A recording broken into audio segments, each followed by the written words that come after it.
আৰু ইয়াৰ 68 সংখ্যক স্বাধীনতা দিৱসৰ কুচকাৱাজ আৰম্ভ হৈছে নেতৃত্ব বহন কৰিছে parade commander ABI Ashru Khan parade second in commander ABSI Harendranath Das Hojai জিলাৰ শংকৰদেৱ নগৰত আজি ৭৮তম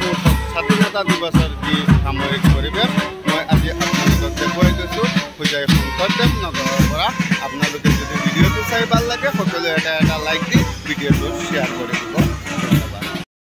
এয়া চাওক এয়া হৈছে আমাৰ হুজাই জিলাৰ বিদ্যালয়ত অধ্যয়নৰত কিছুমান ছাত্ৰী আৰু তেখেতসকলে আগবঢ়াইছে নিজৰ নিজৰ প্ৰতিভা বন্দে মাতৰম গানৰ তালে তালে নৃত্য পৰিৱেশন কৰি আছে